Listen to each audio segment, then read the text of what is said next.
They're very different when I'm thinking about technology here and like paganism, but they're similar in the sense that they give you the sense that you are your own God and that you're in control.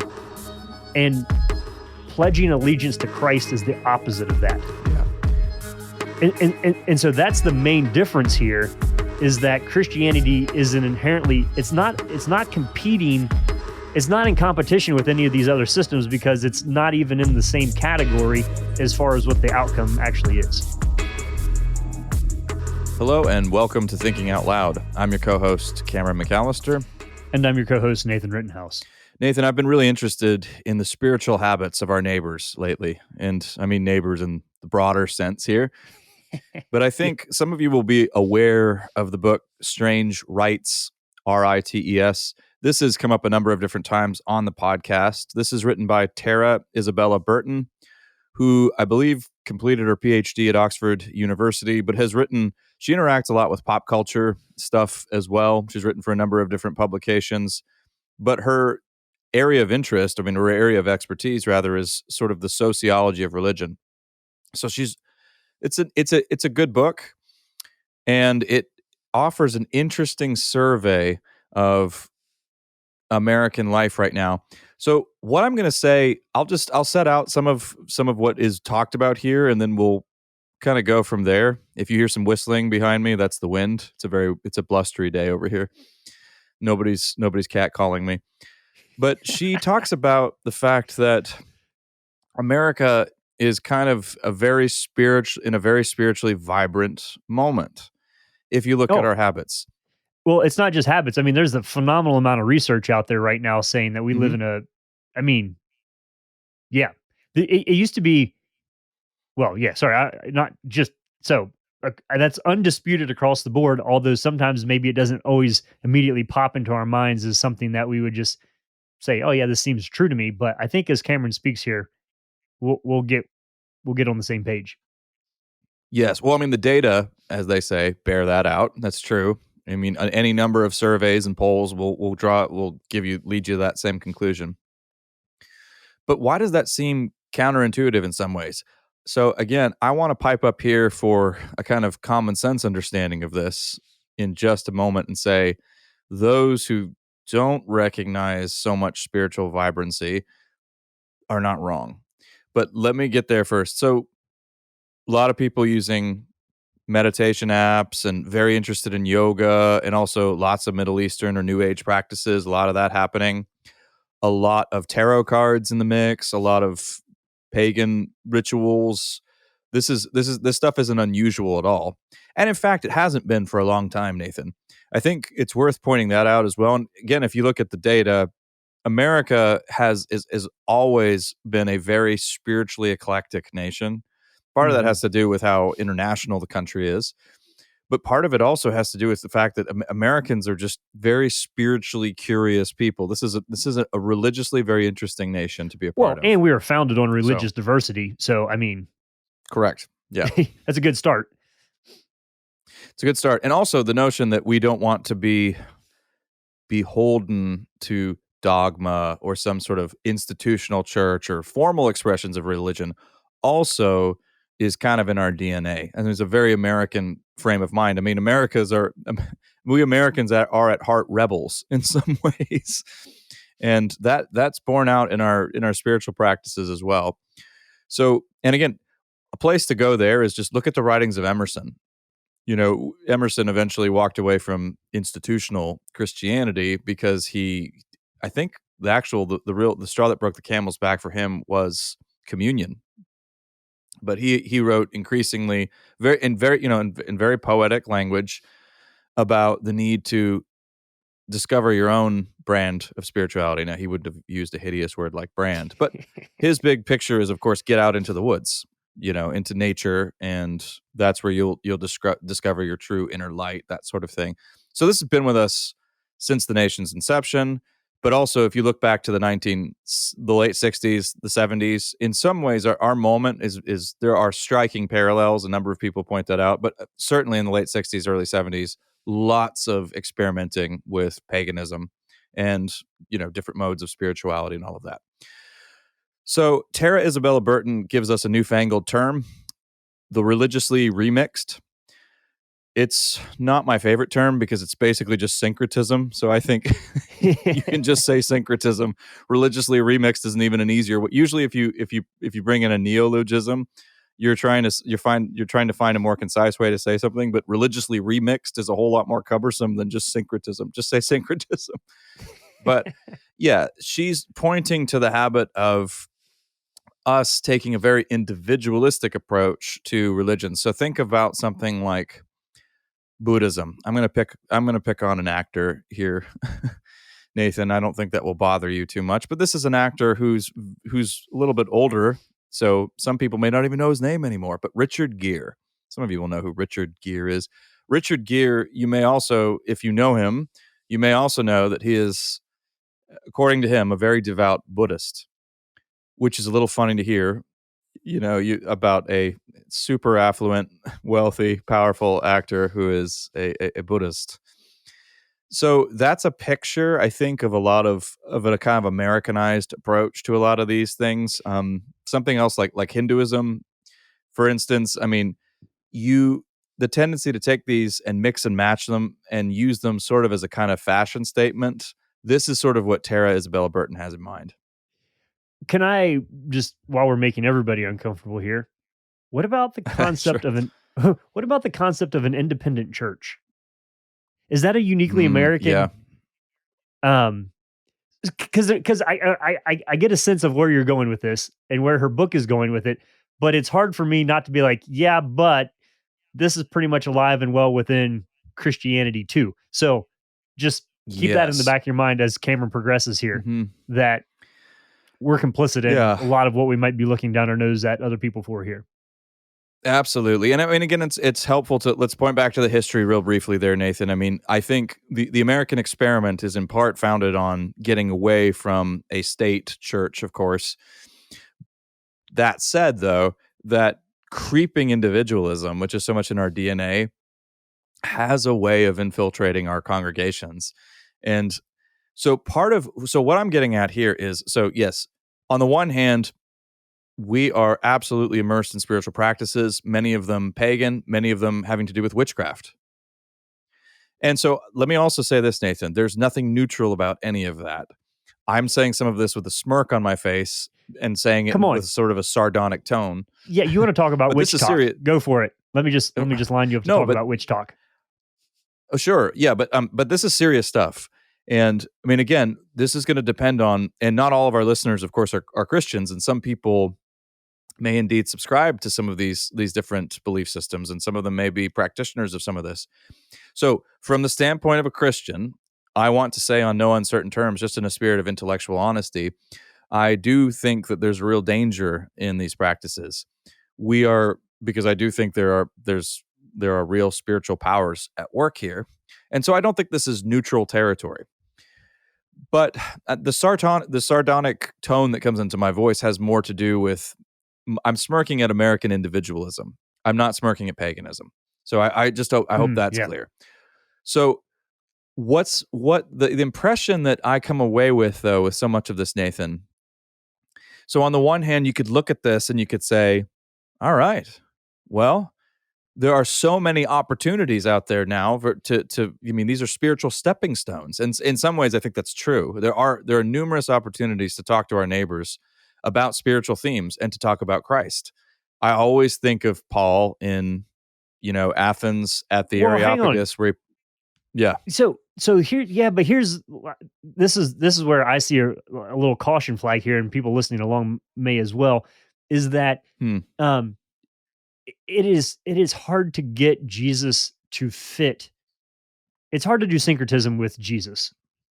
So there's a sense in which Absolutely, yeah. if you're living in a very spiritual age and like you practice one form of yoga and your neighbor is a warlock and you're whatever, like those are easier conversations to have. But it's not like if you say you believe in Jesus that's an immediate that you're you know what I'm like Yes, that's there's a what's the word, like it's the same category, but it's not, it doesn't fit. Well, there are a couple of dangers there, and that's where I'm going with this. So it may be, and Alan Noble actually makes this point, I believe, in Disruptive Witness. It may be the case that so you bring up Christ in such a context, right? In one of these conversations, the person who you're talking to may understand you to be invoking Christ in the same way that they mix and match different religious outlooks. So, in other words, for you, Jesus is not necessarily Lord. He's a figure you admire.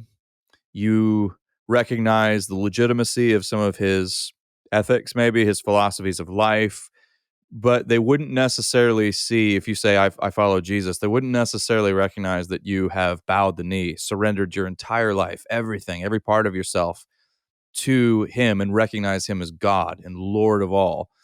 That's a different kind of commitment. It would take you a little bit more time perhaps to get there, which is, again, so the temptation. So Paul, the reason I think of Paul at the Areopagus is because he points to that altar to the unknown God.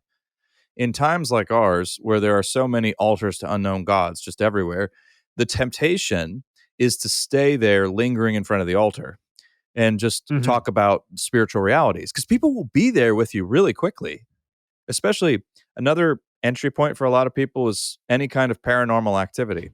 I mean, most people have had some sort of experience, and usually the way they'll put it is, I can't account for this in rational terms. Now, of course, if you've had a genuinely spiritual experience, talking about it is perfectly rational, but you know what they mean. They mean they've experienced something that to their mind, violates the laws of nature or something like that. So people will talk to you about that, and they'll be very open to it. But as soon as you start to get more and more specific, and as soon as you start to flesh out what you mean by Jesus as the way, the truth, and the life, then all the old difficulties once again show up. But what I want to say here real quickly, and then kick it over to you, Nathan, is that the impression I get after reading through material like this, whether it's Tara Isabella Burton or other religious scholars right now, is that, so some of the people will say, well, look at this. We are absolutely enchanted after all. We are not disenchanted. America is peopled with innumerable gods. I say, I think that's wrong. These are highly individualistic and very superficial approaches to religion for the most part. Mixing and matching, reducing it more or less to a product or a fashion statement. So the paradigm experience, or the paradigm example of a sacred experience, Nathan, and this is, I mean, most people would say, is just that it's a feeling of smallness in the face of a sacred encounter with the absolutely other. I'm speaking in very general terms here, which will annoy some people who are more theologically minded. I sound like Rudolf Otto here, the idea of the holy. But the notion is that you experience something that reduces you, makes you small, threatens even to annihilate the self, in the sense that this is, I always think about the Christian responses to this kind of thing. I love Thomas Aquinas, for instance. You know the story about Thomas Aquinas when he didn't complete the Summa Theologica, and he had a mystical experience, and he said, it looks to me like straw. So that's something like that would just make your entire life's work look like straw. Or, the note sewn into the inside jacket of Pascal that said, when he had a mystical experience, the one, I mean, there was a prayer in there, but one word, fire. I mean, so something like that. None of that is evident in any of this. This is all of this. This looks like apps. This looks like an item of clothing that you would buy. So in other words, it just looks like something that's shrunken to fit our own preferences. Okay. And if you're not escaping the self and the personality, then we're disenchanted. This is just disenchantment in disguise. So okay, so let's talk. That's a wonderful setup. So you put the ball in the tee. Let me take a couple swings at it, and ask some follow-up questions. Let's talk about that use. You referred to the app in there, and let's talk about the use of technology in this, because I don't think, you might say, well, we don't really live in a spiritually enchanted world unless we can start to see certain forms of technological use as attempts at some sort of spiritual utility behind them. Namely, that what by and large is happening in a lot of this deeply religious or quasi-spiritual meanderings is that you see the chaos of the world and you're trying to find a way to bring order into the chaos, usually by manipulating something so that the chaos turns out to be good for you or the order turns out to be good for you. So it's almost like the prosperity gospel of a non-structured religion. So you're saying, what Mm, tools do I use, or incantations or manifestations? What spells? Maybe use a traditional word there. What are the steps that I go through in order to bring about good for myself? And so mhm. it's interesting. Like in the man, this is hard to get out. So help me put this together. There's a sense in which we can use technology to become our own gods. That's been true since the Yeah. Tower of Babel, but we're Yep. definitely better at it now. So there's that sense, and that's a deceptive one. Then on paganism, you have this idea of like you're gaining some control over these spirits in order to get them to do your will, but then you later find out that you're sucked in more deeply than you want to be, and you actually Sure. aren't in control anymore. So Mhm. there's some real parallels to me thinking like kind of like a secular technological attempt at spiritualism Yeah. versus an ancient, and there's a real draw to Native Americans, Native African Mhm. forms of Sure. Yeah. spirituality, and they're often dressed up in all sorts of kind of political terms like anti-patriarchy spirituality, or Anti-colonial. feminist, Yeah. yeah, whatever. um so they're very different when I'm thinking about technology here and like paganism, but they're Mhm. similar in the sense that they give you the sense that you are your own god and that you're in control, and pledging allegiance to Christ is the opposite of that. Yeah. And so that's the main difference here, is that Christianity is an inherently, it's not competing, it's not in competition with any of these other systems because it's not even in the same category as far as what the outcome actually is. Yeah, I think I see where you're going with that because so healthy spirituality is a quest. I'm just speaking in really general terms. It's a quest that takes you beyond yourself to serve something greater than yourself. Again, speaking in ridiculously general terms here. Magic in some of its original instantiations has to do with manipulation and control. And sometimes it takes a negative form. So if we're looking at something like voodoo, magic is an attempt to appease angry or vengeful spirits and keep them at bay so that you can prosper in another sense. But then there are other forms of magic that are just meant to namely spells and all and things like that that are meant to harness the resources of nature and take control. Alchemy. That was this was the goal. So many people, and including many so shrewd historians of the natural sciences and technology, draw a logical connection there, and they're not wrong. So, and if this sounds familiar to some of you, C.S. Lewis did this too, by the way. In fact, I forget precisely where it is. He does it in fictional form in That Hideous Strength, and I think he talks about it in The Abolition of Man as well. But he draws a direct connection between ancient sorcery and modern science. Now, that's probably not always entirely fair. It's worth pointing out also that modern science flourished under the patronage of the church because the church, Christians, are the ones who believe that the universe is legible and knowable because it was created by God. But you brought in the example of Babel. There's another pronounced tendency when we gain technical mastery over something for it to go to our heads and mislead us, and also drive us in the direction of idolatry, where we want more and more control, and we want to do more and more things, and we want to harness those powers. So, and we want to manipulate, bend the world and the universe to our own ends. Now, that is the precise ambition of magic. can So, yeah. So there can you is say so that's absolutely a salient factor, yeah. can you loop back in the title of the book you're referencing, Strange Rights, as it pertains to what we're discussing here? So there's, I think, on one hand we're talking about the impulse to be our own god or have control or to have spiritual or mystical Mhm. experience.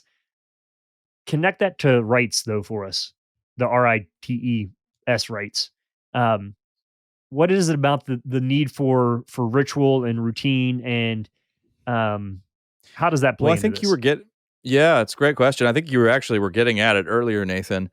I think there's a sense right now for a lot of people that the world is very chaotic. Let me flesh that out for a second, Nathan. I'm actually building a talk on this right now. So, hey, let's do a little experiment, see if you buy it and see if listeners find it compelling. I think the phrase I would use right now to sum up our moment for just everyday folks, most of us going through our days, is that we feel like we've lost our script. And so think about this. Andrew Delbanco had a helpful. I know you asked me to talk about strange rights, so here I am. I'm going to bring another book.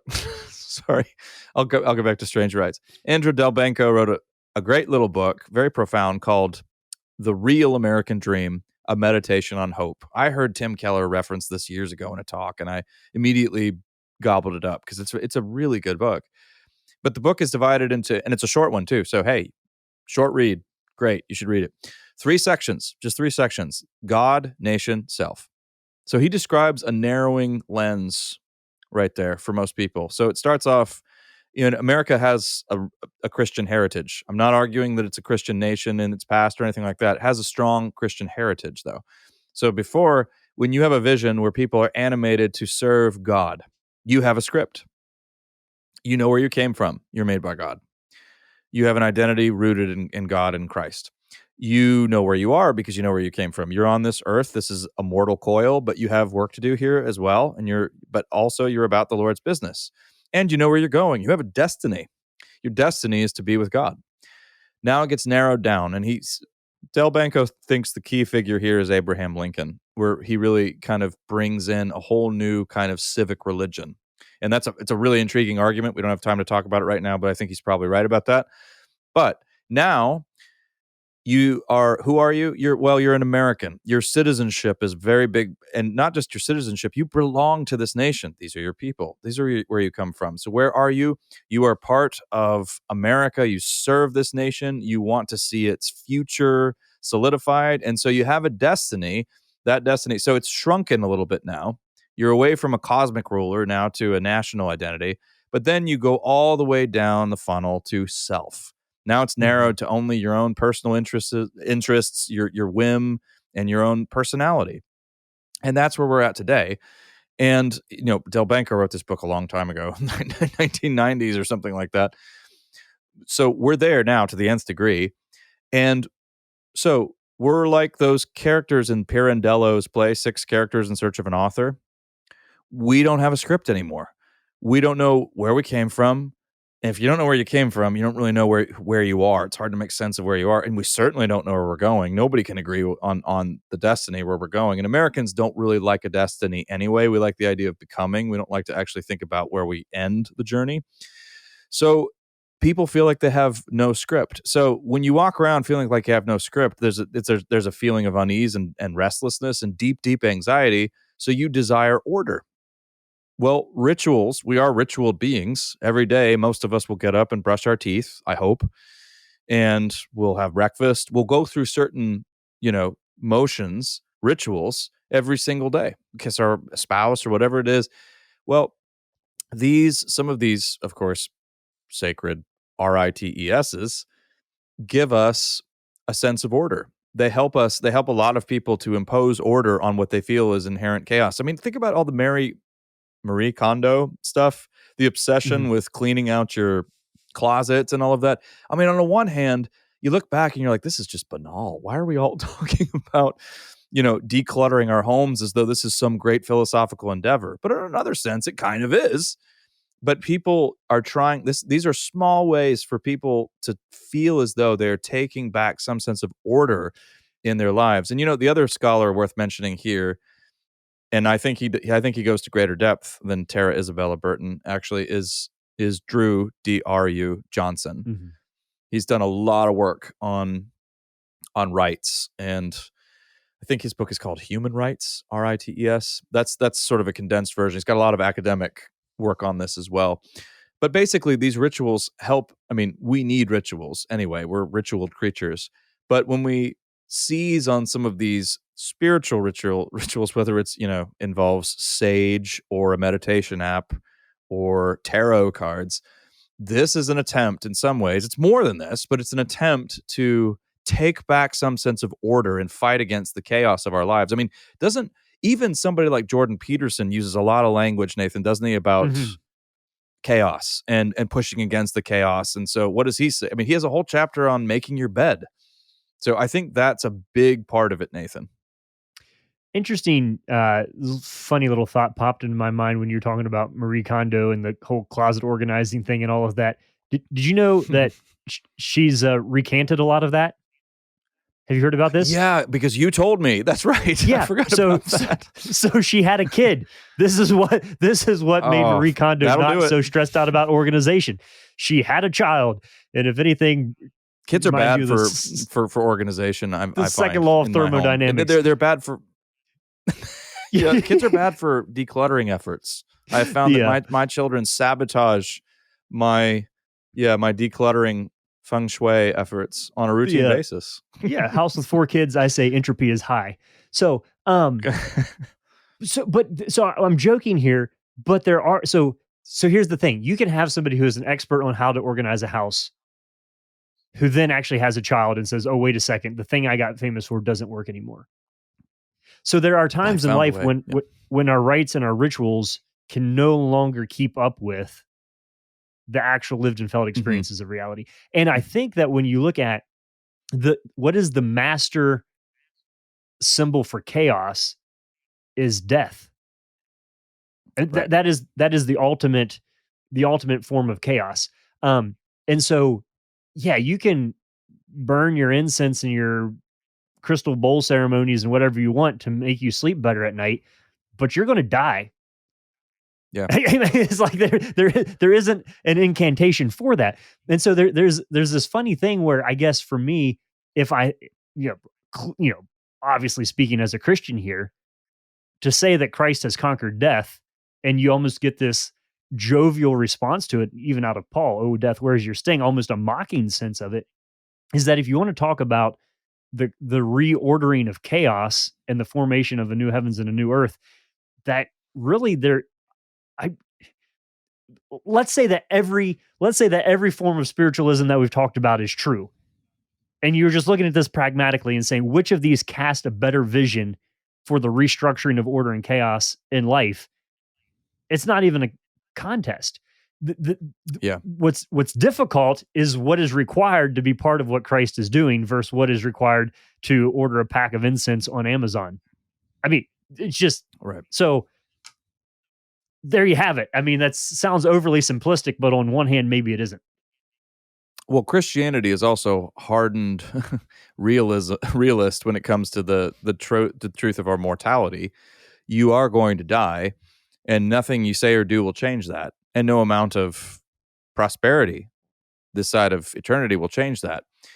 But if you follow Christ, death has been overcome. But you have to see the world through a new set of eyes. Yes, it's beautiful and it's glorious in many ways, but it's also fallen and passing away. And so this world isn't your permanent home. And you have to move. I mean, it's not natural to have that mindset, by the way. You will default to thinking of this world as your home, of course, because guess what? This is where you live and breathe and move around. And I was born here. It makes sense to mistake this. I was born here. I've always known it my whole life. I was born in this world. Home. And so, yeah, you have to get in touch with God's kingdom, and you have to see the world as it truly is and as it will one day be. And mature Christians are people who aren't scared of death.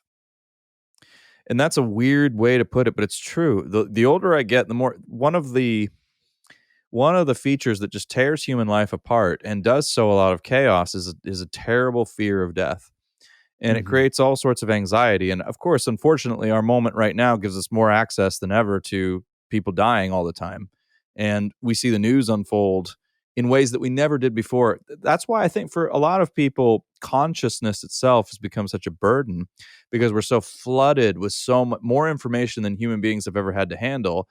And it's driving home ironically arriving via all of our ingenious technology, but it's also driving home for us the fact that we are not in control and that we surely will die. And not only will we die, we will suffer. And for a lot of us these days, the worst kind of thing that can happen to you, the thing that we fear the most, is suffering first and then death. When in fact, both of those are guarantees in life. And if you're a Christian, they hold no ultimate sway over you. And so now when I say that, Nathan, I'm not saying that I'm at a place where I'm totally fearless when it comes to death. I'm not. I have not attained, but that's a mark of somebody who is truly at rest in the presence of Christ. When they might, I mean, you'll always feel some perhaps some anxiety or something like that, but I've known people who truly aren't afraid, from what I can see, of death, because they know real freedom in Christ and because they recognize that death is not the ultimate annihilating force that the world mistakes it for.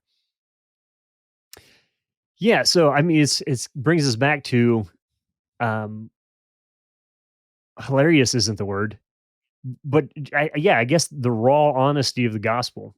You're not in control. Mhm. You will die, but there's good news. There is somebody who is in control and is taking care of Which this, is and why you're so not God. which is That's why you're great not a God.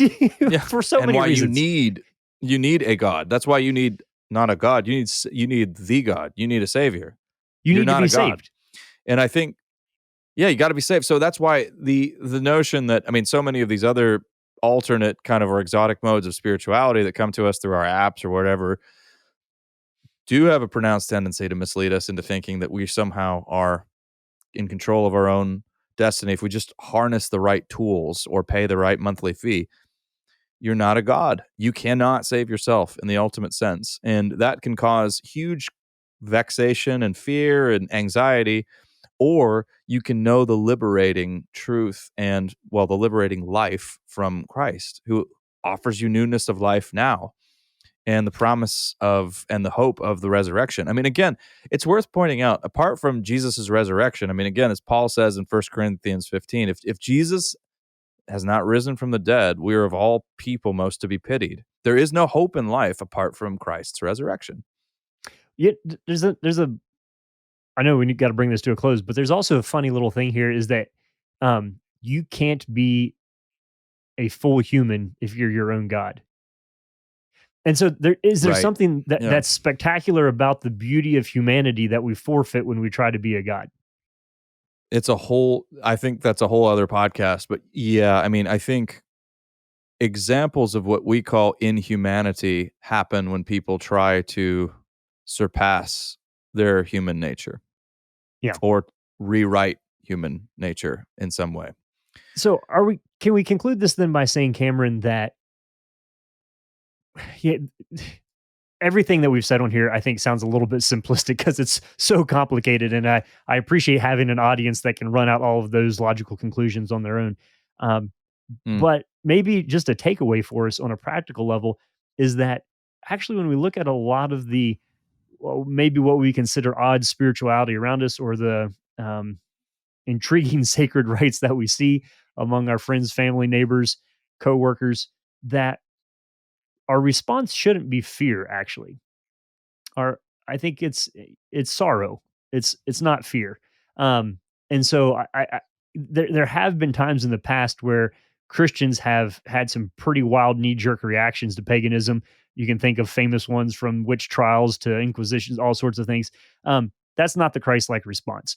Um, Fear is not what should motivate us by any of this, but a vision of what is good and a sorrow of what is lost when we don't focus on the right things should be our motivating factor. That's really born out of a love um, that's a byproduct of what God is doing in our lives and the fullness of what it means for us to be human and to grow in the image of Christ.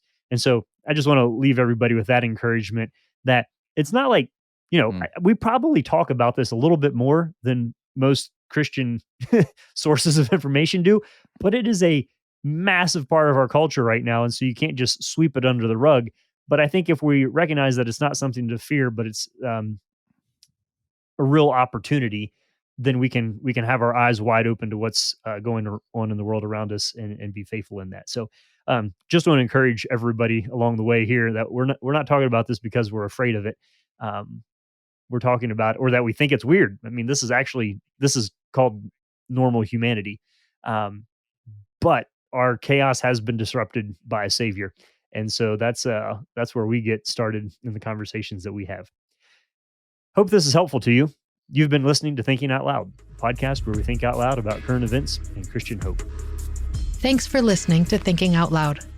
If you'd like to learn more about what we do, book Nathan or Cameron, or if you'd like to support us financially, whether through a one-time donation or on a monthly basis, you can do so on the donate page at www.toltogether.com. That's toltogether.com. And please consider leaving us a 5-star rating and sharing this content with your friends. It really does help.